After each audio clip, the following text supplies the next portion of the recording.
तो दोस्तों सबसे पहले I would like to introduce myself. मेरा जो परिचय है, मेरा नाम सूरज पटेल है और मैं एक आईएएस ऑफिसर हूँ उत्तर प्रदेश कैडर का। इसके पहले मैं उत्तर प्रदेश कैडर में ही एक आईपीएस ऑफिसर के रूप में सेलेक्ट हुआ था। आईपीएस के पहले मैं अपने फर्स्ट अटेम्प्ट में आईआरएस ऑफिसर के रूप में भी सिलेक्ट हुआ था। आईआरएस, आईपीएस, आईएएस तीनों ही सेवाओं का थोड़ा थोड़ा अनुभव लेने का सौभाग्य मुझे मिला। इस सेशन में सबसे पहले मैं अपनी जर्नी के बारे में बताऊंगा। उसके पश्चात मैं अपनी स्ट्रेटजी के बारे में बताऊंगा और उसके बाद आप लोगों ने जो कमेंट्स में क्वेश्चन पूछे हैं उन क्वेश्चंस को एड्रेस करूंगा। तो first I will elaborate about my own journey, then I will be briefing about my strategy, and then I will address all the questions asked in the comment section. मैं कानपुर के एक छोटे से गांव, कानपुर के रूरल इलाके में एक छोटा सा गांव है, वहां से बिलोंग करता हूँ। क्लास फिफ्थ तक प्राइमरी एजुकेशन मेरी गांव में हुई और मैं बड़ा लकी था कि मुझे एक प्राइमरी विद्यालय में पढ़ने का मौका मिला। हम लोग अपना बोरा हाथ में लेकर के जाते थे, एक लकड़ी की पाटी हाथ में लेके जाते थे और चाक को वहां पर छुइया बोलते हैं वो लेके जाते थे। और शायद आप विश्वास नहीं करेंगे लेकिन हरे पत्तों का प्रयोग करके हम अपने पाटी को मिटाते थे और उसमें लिखते थे, तो हरेठा कहते थे। वहां से यात्रा स्टार्ट होती है। ईश्वर ने पढ़ने की एक इच्छा अंदर से दी थी। इसके पश्चात मैंने यूपी बोर्ड से हिंदी मीडियम से क्लास ट्वेल्थ किया। वहाँ पर एक विद्यालय है कानपुर में, दीनदयाल उपाध्याय सनातन धर्म विद्यालय। वहाँ से मैंने कक्षा 12 पास किया और उसके बाद एनआईटी इलाहाबाद से बीटेक किया। बीटेक के पश्चात मैं एक मल्टीनेशनल कंपनी ज्वाइन की, मैंने पेप्सिको। उसमें एक डेढ़ साल काम किया और उसके बाद 2015 में मैंने अपना यूपीएससी का पहला अटेम्प्ट दिया। ईश्वर की कृपा से पहले अटेम्प्ट में ही मेरा सिलेक्शन हुआ। मैंने कोचिंग ज्वाइन की थी एक, और कोचिंग करते ही प्री दे दिया 2-3 महीने में और सौभाग्य से प्री निकल गया। फिर डरते डरते मेंस दिया, मेंस भी हो गया, इंटरव्यू भी हो गया और मैं आईआरएस बन गया उस टाइम। और रिजल्ट आने के 6-7 दिन बाद जाके मेरी कोचिंग कंप्लीट हुई। तो मैं तो इसे ईश्वर की कृपा मानता हूँ। सेकेंड अटेम्प्ट में मुझे आईपीएस मिला यूपी कैडर में, फिर आईएएस मिला उसके बाद। जहाँ तक प्रिपरेशन के बारे में लोगों के डाउट्स रहते हैं, सबसे पहला कि जो लोग ग्रेजुएशन कर रहे हैं उन्हें डाउट रहता है कि हम यूपीएससी करें या ना करें। जो ग्रेजुएशन कर चुके हैं, किसी प्राइवेट सेक्टर के ऑर्गेनाइजेशन में हैं, उन्हें डाउट रहता है कि वो यूपीएससी में स्विच करें या ना करें।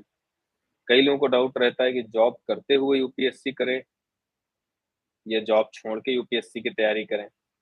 कई लोगों को ये डाउट होता है कि तुरंत कॉलेज के बाद तैयारी चालू कर दें या 2-3 साल जॉब का अनुभव लेकर के यूपीएससी की तैयारी करें। इन सभी प्रश्नों का एक ही उत्तर है।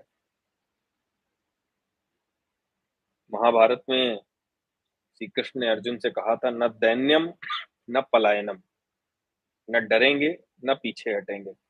जब आप इस भावना से सोचते हैं तो इन प्रश्नों का एक ही उत्तर निकलता है कि जिस दिन आपके मन में ये उत्कंठा आए, when ever this wish comes in your mind कि यूपीएससी में जाना है और एक सिविल सेवक बन के देश की सेवा करनी है, उसी दिन आप अपनी तैयारी स्टार्ट कर दें।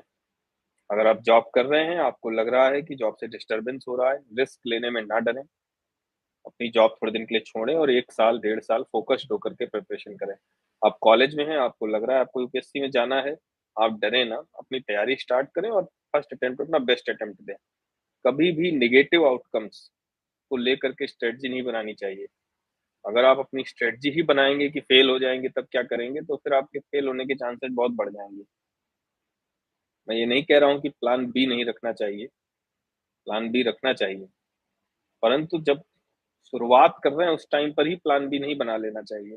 1-2 अटेम्प्ट ये मान करके यही हमारा प्लान ए है, यही प्लान बी है, यही प्लान जेड है, ऐसे देने चाहिए। सबसे पहला, जब एक बार ये निर्णय आप कर लेते हैं कि अब हमें तैयारी करनी है, तो दूसरा प्रश्न आता है कि कहाँ से तैयारी की जाए? घर से तैयारी कर ली जाए या दिल्ली जाकर के तैयारी की जाए? ये आपका व्यक्तिगत निर्णय है, लेकिन यदि मुझसे कोई पूछे तो मैं कहूँगा दिल्ली जाके तैयारी करें। उसका कारण है, एक इकोसिस्टम इफ़ेक्ट होता है। आप शाम को निकलते हैं, 10 बच्चों को देखते हैं, 20 अपने से अच्छे एस्पायरेंट्स को देखते हैं, एक माहौल रहता है, तो आप एक मोमेंटम बना रहता है। तीसरा ये आता है कि हम कोचिंग जॉइन करें या सेल्फ स्टडी करें। मेरा मानना है कि आप ऑप्शनल की कोचिंग ज़रूर जॉइन करें। जीएस की कोचिंग जॉइन करना इस चीज़ पर डिपेंड करता है कि आपका खुद का प्रिपरेशन कैसा है। यदि आपका प्रिपरेशन इनिशियली फंडामेंटल्स अच्छे हैं, तो आप जीएस की कोचिंग स्किप कर सकते हैं। पर फिर भी करंट अफेयर्स के लिए या मेंस के लिए कोई एक कोचिंग या कोई एक ऐसा सोर्स जॉइन कर लेना ठीक रहता है। मैं ये नहीं कह रहा हूँ कि कोचिंगें सफलता दिलाती हैं, वो एक कंपोनेंट होती हैं आपकी सफलता का। बाकी 80% तो 90% एफर्ट आपका रहता है और ईश्वर की कृपा का रहता है। प्रीलिम्स पर आते हैं कि प्रीलिम्स की तैयारी कैसे की जाए। सबसे पहली बात कि चाहे कोई कितना भी ज्ञानी हो जाए, जब भी वो प्रीलिम्स का पेपर उठाएगा, 100 में से मैक्सिमम उसको 40-45 प्रश्न ही ऐसा लगेंगे कि आते हैं, बाकी 50 में उसे भी कठिनाई और बहुत भयंकर कठिनाई होगी, चाहे कोई भी हो। इसलिए इस बात से डरना नहीं है कि हमें बहुत महान ज्ञान नहीं है, पूरी दुनिया का नॉलेज नहीं है, तो हम प्रीलिम्स नहीं निकाल पाएँगे, ऐसा बिल्कुल नहीं। आप जिस दिन तैयारी स्टार्ट करें, सबसे पहले आप पिछले 10 साल के प्रीलिम्स के पेपर्स को ध्यान से पढ़ें। आपको कुछ समझ में नहीं आएगा, थोड़ा बहुत समझ में आएगा, आप पेपर्स को ध्यान से पढ़ें। उससे आपको एक आइडिया होगा कि यूपीएससी किस टॉपिक में किस डेप्थ तक जा रहा है, चीज़ें कितनी कॉम्प्लेक्स हैं, और ये भी लगेगा कि मैं कितना अज्ञानी हूँ।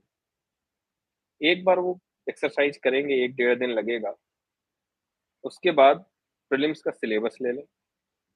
सिलेबस के हर टॉपिक को किसी एक सोर्स से अटैच कर दें। जैसे मान लीजिए पॉलिटी का टॉपिक है कोई, तो अगर आप पॉलिटी में लक्ष्मीकांत पढ़ रहे हैं, मैं किसी बुक को वो नहीं कर रहा हूँ, लेकिन अगर आप लक्ष्मीकांत पढ़ रहे हैं, तो फिर आप लक्ष्मीकांत ही पढ़ें, फिर दूसरे सोर्स के लिए ना परेशान हों। ऐसे ही यदि आप एक एनवायरनमेंट की कोई एक किताब या किसी कोचिंग का या किसी टॉपर का मटेरियल पढ़ रहे हैं, तो सबसे पहली बार में आपको एक टॉपिक के लिए एक ही सोर्स पकड़ना है, 2 सोर्स नहीं पकड़ने हैं। भले ही आपका रूममेट आपके सोर्स से 10 गुना अच्छा सोर्स आपको दिखाए, आपको उस लालच में नहीं जाना है। आपको पूरे सिलेबस का, हर टॉपिक का एक-एक सोर्स फाइनल कर लेना है। ये काम 3-4 घंटे में हो जाता है और पढ़ना चालू कर देना है। एक बार पूरा सिलेबस अच्छे से कंप्लीट कर लेना है सिंगल सोर्स से। सिंगल सोर्स मतलब पॉलिटी का जो सोर्स पकड़ा उससे, इकोनॉमी का जो पकड़ा उससे। उसके बाद आपको रिवाइज़ करना है, और मैं कहूँगा कि प्रीलिम्स यदि आपने सिलेबस कंप्लीट कर लिया है, तो आपको दे देना चाहिए, भले ही आपकी कोचिंग कंप्लीट हुई है, नहीं हुई है। उसके पश्चात आप कम से कम 15 टेस्ट ज़रूर लगाएँ। प्रीलिम्स क्वालीफाई करना 2 चीज़ों का गेम है। पहला, बेसिक नॉलेज, जो कि आपने अगर सारा सिलेबस किसी एक सोर्स से भी कंप्लीट किया तो आपको मिल चुका है। दूसरा, इंट्यूशन, और मैं कहूँगा रिस्क मैनेजमेंट। कभी भी आपको कोई क्वेश्चन पूरा नहीं आएगा, तो आपको अपने अंदर की आवाज़ सुननी चाहिए। आपको ये समझना चाहिए कि हम इसमें क्या ऑप्शन एलिमिनेट कर सकते हैं। आपको ये समझना चाहिए कि मुझे नहीं आता है, तब भी क्या कोई हल्की-सी हिंट मिल रही है क्या? क्या हम ऑप्शंस को आपस में कंपेयर करके कुछ सॉल्यूशन निकाल पा रहे हैं क्या? किसी क्वेश्चन को सीधे ये देख करके कि मुझे नहीं आता है, हथियार डाल दिए, ऐसा न बिल्कुल नहीं करना है। आप मान के चलिए कि 50% क्वेश्चन किसी को नहीं आते होते हैं, और कट ऑफ भी 50% ही जाता है। यदि आप 80-90% क्वेश्चन अटेम्प्ट करते हैं और आता है तो अच्छी बात है, नहीं आता है तब भी पूरा दिमाग लगाते हैं उस प्रश्न को सॉल्व करने में, रिस्क को थोड़ा-सा ऑप्टिमाइज़ करते हैं, तो आपका कट ऑफ पार हो जाएगा। और यही चीज़ आईएएस बनने के बाद भी आपको फेस करनी पड़ेगी। आपको हमेशा सारी सूचनाएँ नहीं होंगी, सारी इन्फॉर्मेशन नहीं होगी, और आपको रिस्क लेकर के डिसीज़न लेना पड़ेगा। तो उसी चीज़ को यूपीएससी प्रीलिम्स में टेस्ट करता है कि क्वेश्चन का डायरेक्ट आंसर आपको नहीं पता होगा, सारी इन्फॉर्मेशन भी नहीं पता होगी, लेकिन आपको रिस्क लेकर के एक चॉइस लेनी होगी। हो सकता है वो सही बैठे, हो सकता है गलत बैठे। तो प्रीलिम्स को इस माइंडसेट से देना चाहिए। बहुत सारे लोग ये प्रश्न पूछते हैं कि प्रीलिम्स के टाइम मेंस की भी तैयारी करते रहें क्या? मेरा मानना है कि पहली बार आप सिर्फ प्रीलिम्स का सिलेबस अच्छे से एक सोर्स से कंप्लीट कर लें, डेढ़ 2 महीने दिन-रात मेहनत करके। उसके बाद फिर कोई टॉपिक है, मान लीजिए फेडरलिज्म का टॉपिक है, तो वो प्रीलिम्स के लिए भी इम्पोर्टेंट है, थोड़ा उसका मेंस का भी पढ़ लीजिए, फिर आप पैरेलल प्रिपरेशन कर सकते हैं, इसमें कोई समस्या नहीं। जिस दिन आप प्रीलिम्स का पेपर दे लें, आप कोचिंगों की या सॉल्यूशंस के उससे नंबर मिलाना चाहें मिलाएँ, रिजल्ट का वेट करना चाहें करें, वो आपकी इच्छा है। मेरा सजेशन है कि प्रीलिम्स का पेपर जिस दिन दे के आएँ, 4 घंटे का आराम लीजिए और 5वें घंटे से आप मेंस की तैयारी चालू कर लीजिए। आप ये मान लीजिए कि आपका प्रीलिम्स हो गया है। जब आप इस नज़रिए से पढ़ेंगे, तो आपका समय बिल्कुल भी व्यर्थ नहीं होगा। मेंस जो लोग मुझे सुन पा रहे हैं, वो अपने क्वेश्चन्स इसमें कमेंट में डालते जाएँ, तो मैं बाद में उन क्वेश्चन्स को या बीच में उनको इंटीग्रेट कर दूँगा। अब आते हैं हम मेंस की तैयारी पर। मेंस 3 चीज़ों का टेस्ट है। पहला नॉलेज, दूसरा एनालिटिकल एबिलिटी और तीसरा आपकी स्टैमिना, मेंटल स्टैमिना। नॉलेज में तो देखिए बहुत आपके कंट्रोल में नहीं है। आप दिन-रात 8-10 घंटे पढ़ सकते हैं रोज़, सिलेबस अपना अच्छे से कंप्लीट कर सकते हैं। एनालिटिकल एबिलिटी आप डेवलप कर सकते हैं। इसके लिए एक प्रोसेस यूज़ किया जाता है जिसे बोलते हैं चर्निंग। जैसे मान लीजिए आप चाय पी रहे हैं और आपको सामने रोड में बहुत ट्रैफिक दिख रहा है। तो एक अवेयर फ्यूचर सिविल सर्वेंट के रूप में आपके दिमाग में बात आनी चाहिए कि इतना ट्रैफिक क्यों है? ट्रैफिक से रिलेटेड लॉज़ क्या हैं? हम क्या कर सकते हैं कि ट्रैफिक कम हो जाए? इस ट्रैफिक के नुकसान क्या हैं? क्या सिर्फ पॉपुलेशन की वजह से ट्रैफिक ज़्यादा है या कोई और कारण भी है? तो हर समय आपके दिमाग में चीज़ें चर्न होनी चाहिए, तो धीरे-धीरे आप एनालिसिस करना सीख जाएँगे। दूसरा 2 चीज़ों को कनेक्ट करके सोचना ज़रूर सीखिए। इसको बोलते हैं इंटरकनेक्टेड थिंकिंग, इंटीग्रेटेड एनालिसिस। तो एक मैंने बताया नॉलेज, दूसरा बताया एनालिटिकल एबिलिटी और तीसरा बताया स्टैमिना। मेंस में क्या होता है कि 5-6 दिन तक रोज़ 6-6 घंटे लिखना होता है और लगातार दिमाग चलाना होता है। तो बहुत सारे लोग तो थक के ही अंडर परफ़ॉर्म करने लगते हैं और रिजेक्ट हो जाते हैं। और स्टैमिना आपका एक ही चीज़ से आएगा, प्रैक्टिस और विल पावर। प्रैक्टिस का मतलब आपने मेंस की टेस्ट सीरीज कितनी दी है और विल पावर कि आपके अंदर कितनी क्षमता है, कितना आपके अंदर जोश है, आप कितना अंदर से जी नहीं सकते यूपीएससी को क्वालीफाई किए बिना, ये भावना है। मेंस की तैयारी कैसे की जाए? उसमें सबसे इम्पोर्टेंट प्रश्न आता है कि ऑप्शनल कैसे चूज़ किया जाए? अगर मुझसे कोई बोले कि एक आप तरीका बना दीजिए ऑप्शनल चूज़ करने का, तो मैं कैसे बनाऊँगा? सबसे पहले आप 3 ऑप्शनल ढूँढ लीजिए जो आपको ठीक लगते हों। प्रायः जो इंजीनियरिंग बैकग्राउंड के लोग हैं, उनको ज्योग्राफी, पबैड और एंथ्रोपोलॉजी, ये 3 ठीक लगते हैं। अब इन 3 में से आप एक कैसे चुनें? ये 3 ढूँढना आपका काम है, वो आप अपने एटीट्यूड से ढूँढ लें। इन 3 में से एक कैसे चुनें? तो आप पहले तीनों का सिलेबस पढ़ लें। उसके पश्चात तीनों ऑप्शनल का एक-एक टॉपिक पढ़ डालें, पूरा पढ़ डालें। एक छोटा-सा टॉपिक पकड़ लें, उसको पूरा पढ़ डालें। तो आपको 3 ऑप्शनल के 3 टॉपिक पढ़ने हैं। उस टॉपिक को पढ़ने के बाद, उस टॉपिक से उस ऑप्शनल के मेंस में जो क्वेश्चन पूछा गया है पिछले वर्षों में, उसको सॉल्व करें। जब आप ये प्रोसेस करेंगे, तो आपका दिल अंदर से किसी न किसी ऑप्शनल में बोल देगा कि भाई ये वाला मेरे लिए बना हुआ है। तो एक तो ये तरीका हो गया। दूसरा तरीका ये होता है कि कुछ ऑप्शनल्स में एक ऐसा चल रहा होता है कि भाई इसमें ज़्यादा आसानी से सफलता मिल रही है, तो आप उस चीज़ को भी फैक्टर इन कर सकते हैं। तीसरा है कुछ लोग इस वेटेज को भी लेते हैं कि ऑप्शनल ऐसा हो जो जीएस में भी हेल्प करे, जैसे इकोनॉमिक्स है, पबैड है इवन ज्योग्राफी है, इनका जनरल स्टडीज में भी काफ़ी सहायता मिल जाती है। तो कई लोग इस नज़रिए से भी सोचते हैं।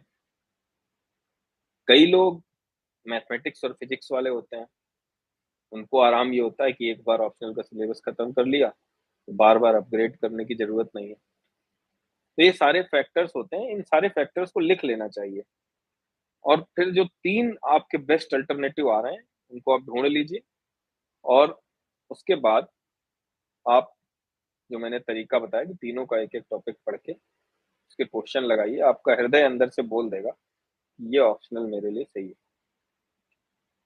ऑप्शनल चुनने के बाद आप प्रीलिम्स का सिलेबस जिस दिन खत्म कर लें, 45 से 50 दिन लगना चाहिए प्रीलिम्स का सिलेबस खत्म करने में। अगर फाउंडेशन अच्छा नहीं है तो 90 से 100 दिन। उसके अगले दिन ही मेंस की ऑप्शनल की कोचिंग अपनी जॉइन कर लीजिए। 3-4 महीने उस ऑप्शनल की कोचिंग पढ़ लीजिए। अच्छे से नोट्स बनाइए और सिलेबस के हर पार्ट को कवर कर लीजिए। कई लोग ये भी करते हैं कि सिलेबस का प्रिंट आउट रूम में चिपका लेते हैं और सिलेबस याद कर लेते हैं। इसका बहुत फ़ायदा होता है। थिंकर्स का पोर्शन हर ऑप्शनल में रहता है, तो उसके लिए एक अच्छी किताब पढ़नी चाहिए। उसके पश्चात आप किन्हीं 2 टॉपर्स के नोट्स ज़रूर ऑप्शनल के लिए पढ़ें। एक टॉपर के पूरे नोट्स पढ़ लीजिए, एक के देख लीजिए, तो उससे आपका वैल्यू एडिशन हो जाएगा। इस तरह से आप ऑप्शनल करें और कम से कम 10 टेस्ट ज़रूर दें ऑप्शनल के। इतना आप कर लेंगे तो आप जो भी ऑप्शनल लिए हैं, उसमें आप अच्छा परफ़ॉर्म करेंगे। अब आते हैं मेंस के जनरल स्टडीज़ में। जीएस-1 बुक सोर्स मैं इसलिए नहीं बता रहा हूँ कि मैं किसी बुक को नहीं रिकमेंड करता। मेरा मानना है एनसीईआरटी पढ़िए और जो मार्केट में हर टॉपिक की 2-3 अच्छी किताबें हैं, उसमें जो आपको अच्छी लगे कोई एक चुन लें। बस ये है कि 2 किताबें ना चुनिएगा। किसी एक रास्ते को भी पकड़ लेंगे तो मंजिल तक पहुँच जाएँगे। 2 रास्तों पे चलेंगे तो नहीं पहुँचेंगे। मधुशाला में लिखा है उन्होंने कि एक राह तू पकड़ चला चल पा जाएगा मधुशाला। तो जब आप अपना ऑप्शनल का सिलेबस खत्म कर लें, टेस्ट दे लें, फिर जीएस की तैयारी पर आएँ, अब आप क्या करें कि जीएस-1 के लिए तो आपको बहुत परेशान नहीं होना है। उसका जो सिलेबस है उसको किसी न किसी सोर्स से खत्म कर लीजिए। कई सिलेबस के कुछ पार्ट की तो किताबें आसानी से अवेलेबल हैं और कुछ पार्ट का कोचिंग्स के द्वारा डिफरेंट डिफरेंट या ऑनलाइन बहुत सारी एजेंसीज के द्वारा पीडीएफ डॉक्यूमेंट या 20 पन्ने 30 पन्ने की बुकलेट बनाई जाती है। लेकिन बस ध्यान ये रखिएगा कि एक टॉपिक को एक जगह से पढ़ना है, जो भी फाइनलाइज कर लें। फाइनलाइज करने के पहले आप खूब दिमाग लगा लें कि मैं किससे पढ़ना चाहता हूँ। लेकिन एक बार तय कर लें कि जैसे आपने तय कर लिया कि भाई मैं कोऑपरेटिव फेडरलिज्म को किसी एक्स कोचिंग के मटेरियल से या किसी वाई बुक से पढ़ूँगा। तो फिर चाहे एक्स को चुनना हो या वाई चुनना हो, इसमें दिमाग तो लगा लीजिए, लेकिन एक बार चुन लीजिए तो फिर उसी से पढ़िए। तो एक बार आप बेसिक अपना सिलेबस मेंस का जीएस का खत्म कर लें तीनों पेपर्स का। उसके पश्चात आप थोड़ा-सा जो लेटेस्ट टेस्ट सीरीज चल रही हैं या कुछ करंट अफेयर्स के नोट्स हैं, उससे टॉपिक वाइज़ थोड़ा वैल्यू एडिशन मटेरियल अपना खुद का तैयार कर लें। एसे के बारे में बहुत लोग परेशान रहते हैं कि एसे में कैसे नंबर लाया जाए। एसे कोई बहुत कठिन चीज़ नहीं है। आपको ऐसे मानना है कि आप किसी टॉपिक पर कोई भी आपको ब्रह्म ज्ञानी नहीं एक्सपेक्ट कर रहा है। Nobody is expecting that you become omniscient. आप टॉपिक को अच्छे से पढ़ें, उस टॉपिक में एक लर्नेड, एनालिटिकल, पॉजिटिव माइंड का व्यक्ति जो व्यूज़ रखेगा वो आपको लिखने हैं और आपका उद्देश्य ये होना चाहिए कि जो आप लिख रहे हैं, उसको कोई 40-50 साल का प्रोफ़ेसर पढ़ रहा है, उसे अच्छा लगे। क्या चीज़ें लोगों को अच्छी लगती हैं? पहला, लोगों को गोल-मोल लच्छेदार बातें अच्छी नहीं लगती हैं। फैक्ट अच्छे लगते हैं, ग्राफ अच्छे लगते हैं, कोई स्टोरीज़ हैं, कोई सक्सेस स्टोरी है, कोई एग्ज़ाम्पल है, ये अच्छा लगता है। तो आपका जो एसे है वो इसी दिशा में होना चाहिए। आप पैराग्राफ फॉर्म में लिखें, लेकिन ज़्यादा से ज़्यादा एग्ज़ाम्पल्स डालें। फैक्ट्स को अच्छे से नरेट करें। किसी थिंकर की, किसी बुक की कोई एक्सर्प्ट लिख रहे हैं, तो वो अच्छे से लिखें। कई सारे तरीके होते हैं जिसमें आप ऐसे लिख सकते हैं। एक तरीका तो मुझे किसी ने बताया था कि कोई भी टॉपिक हो, उसको जीएस के चारों पेपर्स के सब टॉपिक्स के हिसाब से सोच लीजिए। जैसे मान लीजिए आज ही के पेपर में जैसे एक टॉपिक था कि math is the music of the reason. तो अब इसको हिस्ट्री से आप कैसे जोड़ सकते हैं पेपर 1 में? ज्योग्राफी से कैसे जोड़ सकते हैं? सोशल साइंसेज़ से कैसे जोड़ सकते हैं? इकोनॉमी से कैसे जोड़ सकते हैं पेपर 2 में? डिज़ास्टर मैनेजमेंट से कैसे जोड़ सकते हैं? साइंस टेक से कैसे जोड़ सकते हैं? पॉलिटी से कैसे जोड़ सकते हैं? इसकी एथिकल साइड्स क्या हैं? तो एक तो यही आपके एनालिसिस का स्ट्रक्चर हो जाता है।